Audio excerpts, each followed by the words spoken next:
Welcome to the first edition of our brand new podcast, Word on the Street. As you already heard, we'll be talking about The Ruins of Gorlan, a great book and a great series, Ranger's Apprentice. Let's start it off with the plot of the book. So, a lot of you probably haven't read this, which I suppose you could go ahead and read it before you watch this video, but that's inconvenient. So basically, I'm going to introduce you to the plot. So, the Rangers, with their shadowy ways, have always made him nervous, and now 15-year-old Will has been chosen as a Ranger's apprentice. But what he doesn't yet realize is that the Rangers are the protectors of the kingdom, who will fight the battles before the battles reach the people.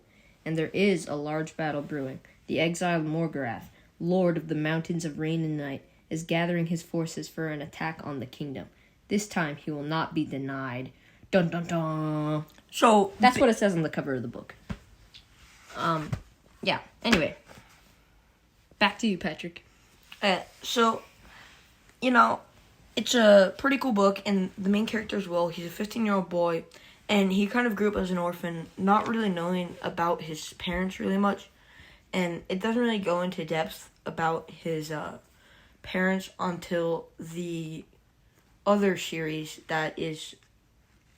Nolan, would you like to say it? Yeah, the other series that is kind of parallel to the series called The Early Years. So The Early Years is basically the two prequel books, but today we're not talking about those. We're talking about the first book that everybody knows and loves, The Ruins of Gorlan. So The Ruins of Gorlan, it opens with Will being in the ward of Castle Redmont. So the ward is basically for orphans. There are 5 of them currently not in the kingdom, but in this one fief. It's the kingdom of Lewin is separated into 50 fiefs. And they are Will, Alice, Horace, Jenny, and George the scribe. So basically they turn 15, and that's an important day because it's choosing day. Now choosing day is when they are chosen for what job they're going to get, what apprenticeship they're going to receive, or else they gotta go work in the fields. And I guess, would you say it's kind of like dishonorable, Patrick, to work in the fields? Yeah, I would say it's kind of like the Giver series. If you guys have read that, they kind of get their jobs at 12, and then if you get assigned as a birth mother, after you've done your 3 births, you actually get sent to, farm work, So I think it's kind of related to that. So, I'm not sure which book came first, but, I think it's kind of like that. There's one connection. And Will, in this instance, is very nervous because, put yourself in his shoes, he's a small, quiet boy, and he doesn't have immediate talents. Like, you have Horace, tall, strong, athletic. He's the perfect fit for battle school. And Can I stop you right there? Yeah, you can stop me. I know what you're going to say. I would like to ask, what are all the apprenticeships that they can get? Yeah, so basically, there's battle school, there's horse school, which is preparing horses for battle school. You could be someone like a blacksmith, a cooper, you could be a courier, you could be a scribe. You could be basically any of the chefs are a big one in the kitchens of the castle. Those are important because they're feeding everyone, and we'll get to that later. But there are a lot of jobs that you could be, and Will just doesn't seem to fit any of these tropes. He's not particularly smart. He doesn't have perfect handwriting. He's not super athletic. He's not a cook. So he's more of a stealthy, quiet little boy who goes around, Yeah, but he doesn't know that he actually has hidden talents yet. He thinks he is just he might get sent to work in the fields, and that's not good because he doesn't want to. So they approach choosing day. He's very nervous. Because his father was... Oh yeah, we should get to the important... He desperately, with all his heart, wants to be in battle school because he knows that 15 years ago, his father helped defeat the evil Lord Morgorath at the Battle of Hackham Heath, driving him away, and he know that he died a hero, and his mother died in childbirth, so he has no parents, and he figures that he owes it to his father to become a warrior too. So he is desperate going into choosing day. Now, Patrick, why don't you describe to them how choosing day goes? Go through the events.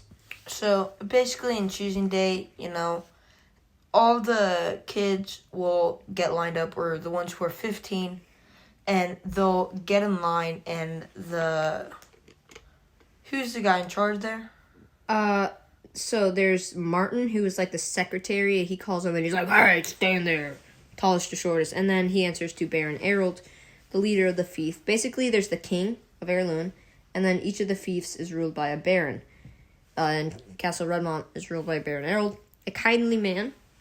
He's kind-hearted, but as they go through choosing day, he notices there's no spot for Will. The different masters of the crafts, like the diplomat, the battle school, they each in turn say no to Will because he has no talent. So Will is like freaking They're either out. full, they can also be full. They can also be full, or they don't have the space for him. But then He doesn't fit while the kids, while they were at choosing day, they saw this figure. Yeah, a shadow, if you will. A shadow, yeah. This is a very, very important character named Halt. Now, here's where you get into the nitty-gritty. So Halt is a ranger. Rangers are basically the protectors of the kingdom, the unsung heroes. They fight the battles before the battles are fought. But they don't get the credit that they deserve. People think of them as they use black magic, right? Yeah, they think of them as sorcerers because they're very dark and mysterious, and Will is scared of him. So, turns out, Will does not fit in. He has until the next day. Well, the guy, the Hulk, he places down a note To Baron Errold, and Baron Errold's like, what's this? He reads it, and his eyebrows go up, and he's like, all right, Will, go back to your ward, and I'll contact you from there. And Will is dying to know what this note is, so he sneaks up, climbs the tower with no ropes, no nothing. passing through all the guards. Passing through the security in the night. Breaking into the Baron's study. Yeah, study. He puts his hand on the note, and he is grabbed, and it's Halt. And basically, we're just going to, because we don't want to be talking for an hour here, so I'm going to sum up what happens. Halt tells him that he will accept him as an apprentice because of his sneaky skills. He doesn't fit anywhere, and it turns out... And can I say what the most important part about being a ranger is? Yes. And it's that you're honest, When we were talking about the bakers earlier, we said it was important because Halt has been watching Will for a few years now because Will stole some muffins, I think it was, and he turned it back, and he didn't lie about it. He admitted to it, and Halt saw that, and he saw potential in Will. And he told him that if he didn't do that, he would have never been a ranger's apprentice. Yeah. So Will realizes he has this whole new secret life that he didn't know about, but Halt did. And it will be revealed later that Halt was the one who delivered him as a baby to the door of Redmont. But Will doesn't know this, but we do. Or you don't know in the book, but spoiler alert, now you know. So we're going to sum up what happens. He joins Halt, goes through some hard ranger training, learns how to do skills that the rangers need, like make maps, fire bows, use knives, cook, build fires, all this secret stuff. History lessons. Yeah. That Will decides not to really pay much attention to, which will come important in the later books. Yeah, and he so he trains hard. He gets a horse named Tug, who is just like the best character. Literally 11 out of 10. So ranger horses are specially bred to be smart, super fast, and ever loyal to their masters. So Tug is just such an adorable character. And then so he goes to ranger training, and now we get to the big plot points. Meanwhile, you see Horace, the battle school student, who was always a bully to Will. He goes to battle school, and he realizes that now he's the bully, or the one being bullied by these boys. Why don't you briefly summarize what happens to Horace in battle school before the boar hunt? So, basically, Horace, there's these 3 upper kids, and Horace didn't want to be a crybaby, so he thought it was just normal that kids would get bullied, so he did whatever he wanted them to do.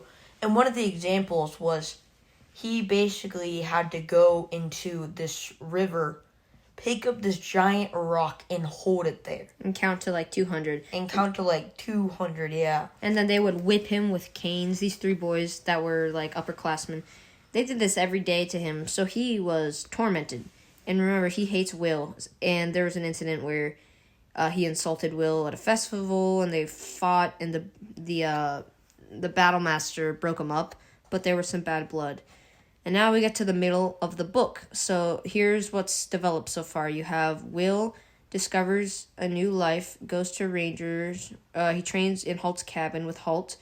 You have Horace becoming a warrior, but, he's not as happy because he wanted to go to battle school, but it's not what he thought it would be like. It's just hard training every day, nothing fun, no reward, and he's getting bullied. Those are the 2 main plot points. And keep in mind... But I have a question. Yeah. I like to say something. Will had some undiscovered skills, but Horace also had some undiscovered skills, Oh, for sure. He was insanely gifted with the sword. Yeah. He was doing it out of natural ability. Natural-born talent. He didn't even know he was doing it, but when they were doing the drills, he would add all these extra strokes, go into beast mode, Horace, and the drill masters would be like, "What are you doing? Do what we tell you." And he's like, sorry, sir. But what they didn't tell them is that they were impressed by him, and he's becoming a natural warrior. So with these facts in mind, we get to the boar hunt. It's winter now, and I'll let you take it from here. So it's winter now, and basically there's this boar that's been going around, and people get word of this, and boar hunts, everyone loves these things, but the apprentices, they don't think so. They think that the boars are scary. Yeah, the boar hunts are very prestigious, and all the knights, they want to be there. Even the Baron is there. The Baron himself comes to the boar hunt, so they make a big ring around the thicket. And they have these super long spears. Lances, spears. Something like that. And they'll basically send in big dogs to flush the boar out, and it'll run straight into those spears. And so the first boar comes out, and luckily neither of the apprentices were there. And the first one, it gets taken out, and while everyone was celebrating, a second one came out. And what happened here was, it was coming straight out of... Who was it coming straight out of? I believe it was coming straight... It was that Battlemaster, right? Straight for Will, actually, I believe. Straight for Will? And so they're all celebrating this young knight who makes the kill of the first boar. Nobody else notices that a giant second boar comes out of the thicket, charges straight at Will. So then Horace, so we talked about his hidden qualities. He's brave. He doesn't like Will, but... he just steps up, he grabs his sword, steps in front of Will, and he's trying to fend off the boar, but he slips on an ice patch, falls. So then Will goes and protects him by shooting attempting. He and Tug, by the way, Tug is not to be underrated here. He helped him. So they shoo away the boar. They kind of divert its attention from Horace, who's on the ground. He might have hurt his ankle or something, I don't know. Then the boar comes for him, charges. Will dances out of the way with Tug, but the knights turn around and see Will trying not to get impaled by this massive boar, but it's too late. Tug, I believe Will falls off of Tug. The boar's about to charge at Will, kill him, and then arrow straight into his heart, who was shot by Halt. That's the only way you can stop a charging boar, is straight in its heart. And the only one who has enough accuracy to do that is a ranger. So Halt decided to save Will. I mean, obviously. So Will is his princess. They had grown quite close at this point. Halt shoots a beast mode shot from like 50 yards away, straight into the moving target's heart. And it's just an epic scene. But more importantly, you see Will and Horace make up for their arguments, and they become friends. And that is going to, as it will turn out, be a major, major plot point that will affect basically all the books in the future, is their friendship. So that was a big plot point. And then also later we see... But this, in the story, it also affected because it was also put as the Ranger Apprentice saved the Battlemaster's apprentice. Yeah, and now... Which caused the bullies to upstir, as you heard earlier. They were pretty abusive to Horace. And so while Horse was just practicing, the three bullies came up to him with weapons, And keep in clubs. mind, they get clubs. They beat him to the ground because they thought Battle School was made a fool of by a ranger boy. He had to be rescued, Horace did. So Horace can't take on all three of them, obviously, but he's a natural warrior. So then they beat him up. They say, let's go do the same thing to Will. They go beat Will up. Halt's not around to save him this time. And then Horace limps in, already wounded. And then he tries to stop him, but 3-on-2, even though they're great fighters, is too much. And then Halt steps in and basically annihilates him. He bullies the crap out of these three kids. So hits one in the shoulder, hits the second in the leg, and threatens the third. And then he lets Horace do the rest. Yeah, tells the Baron about it, and those three get banished. They get sent some money and some supplies, and they basically have to leave the kingdom. So Halt, basically we know that Halt is a beast mode fighter, epic, awesome. Everyone's scared of him because he's so awesome, but Will knows that he's actually a softie on the inside. Will and Horace are friends. All three are friends. We also meet Gillen, a young ranger who was the former apprentice of Halt, the only other apprentice Halt ever had. Well, they were on their way to, for Will's kind of like a test, you could say, for Rangers. The Ranger Gathering. Or it would be more of an exam. This was the next important part in the book. They go to the Ranger Gathering, which is where all the Rangers in the kingdom gather to discuss important events, what's happening, the goings-on. And basically, Gillen goes with them, who is just super cool, by the way. He's just the epitome of cool. And they come to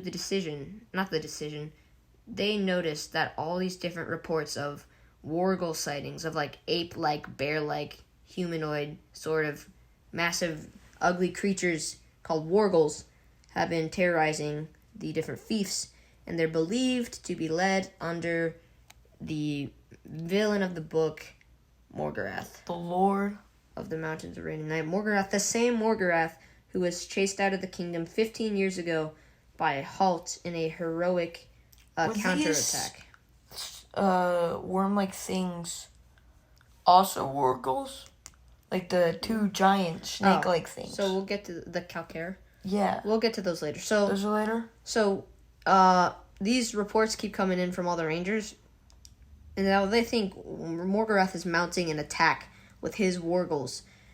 Because he's been, angry for 15 years, cooped up in the faraway mountains. So, they need Will and Halt and Gillen to go on a recon mission into the ruins of Gorlan, which are basically the ruins of this giant Castle Gorlan, that used to be Morgorath's. And then Fief. Gorlan Fief, and he turned bad, and they chased him out, and they burned the thing to the ground. You can read about that more in the prequel series, The Tournament at Gorlan, which is just great. But that's not what it's about. So,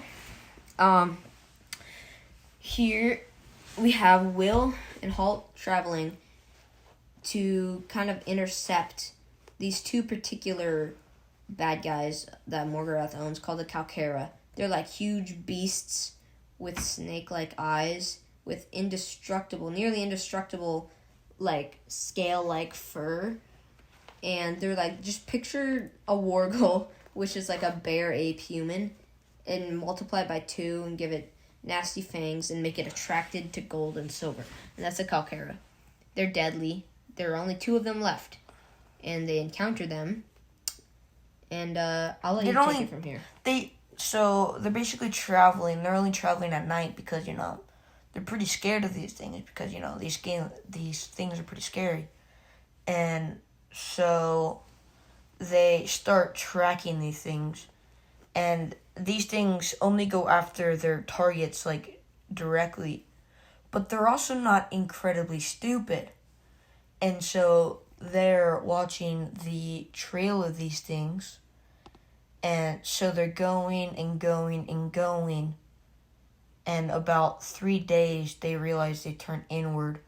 And they were worried about this, that their target was Halt. Yeah, because Morgorath actually has the mental capacity to, kind of control the Wargles' minds because they're not mentally strong. So he was able, I don't know how, don't ask me how, but he can now use mind control over them, including the Calcara, and he sends them after Halt, because Halt is his bitter enemy. He launched a counterattack. He led the Rangers in the battle, which you'll learn about later. But long story short, the Calcara overcome both Halt and Sir Rodney, the battle master who goes with them, and Baron Errol, an expert fighter who goes with him. And he's about to strike all three of them down. Mind if I tell this? Sure. And so we'll see is that they were trying to make a fire because they learned that these guys are really scared of fire. It's the one thing Calcara They're really weak against fire, like completely. And so all three of them are beat, and one of them are already taken down, but Halt's bow is broken. All three of them are down, and he gets his arrow, and the thing's coming straight at him, shoots, and the thing just gets incinerated. And he saves the day. He gets praised. He meets up with friends. Everyone is praising him. He's getting praised everywhere he goes. He gets free stuff now. Free drinks. Yeah. He gets a girlfriend. Oh, yeah. I guess you could say he gets a girlfriend. You'll learn about that later in later books, assuming you read this book. That's the big plot point of the story. They foiled an attempt by Morgorath to kill, the three leaders of, three of the most influential people in Araluen, which is Halt, Sir Rodney, Baron Errol, because those are three people who led the previous war 15 years ago, and Morgorath, it's discovered he's rising up, and he's going to attack again in another war. Now, Will saves the day. He, in the final bit of the book, before we get to the next part of our review here, he is invited to battle school by Sir Rodney. Sir Rodney says he was wrong to ever doubt him, and he wants him in battle school, but Will declines. He wants to stay with Halt. He wants to be a ranger. Attaboy, Will. That's the end of the book. So what we know is Halt and Will and Horace are friends. Will's a ranger. He has a new life, and Morgorath is planning a full-scale war that you'll get into the second book. So that's what happens in the book. That's the events. Now we are going to get into more of the characters and little things we liked. So Patrick, why don't you start it off with something, maybe like a specific plot point, a sentence, a character, something that you liked from this book. Yeah. Honestly, we already know who the favorite character is. It's obviously Tug. Yeah, okay, Tug. So that's kind of a given. Tug is just the sturdiest, stoutest little horse. And also, ranger horses have a mental connection with their masters. So you kind of see Tug talking to Will. And he has a great sense of humor, I must say. But he's a loyal horse. Like throwing people off of him. And also, ranger horses are bred so that they can only be ridden, that's the word, by their masters. They buck wild, and they kick off the people who are not their masters. It's kind of funny. So unless they say the secret word. Yeah, and Tug... Which we will not tell you that because it's a secret. Yeah, anyway, Tug saves Will's life on multiple occasions, so he's a good character. I personally would have to say that my favorite character just in this book is Gillen, because Gillen's really witty. He's a confident young ranger, a full ranger, not an apprentice. He's already apprenticed to Halt. He's a full ranger. He's really confident. He uses a sword, which most rangers don't. He's pretty awesome at fighting. He can move without being heard or seen at all. He's so stealthy. I think that's pretty cool because Gillen is considered the best ranger in unseen movement.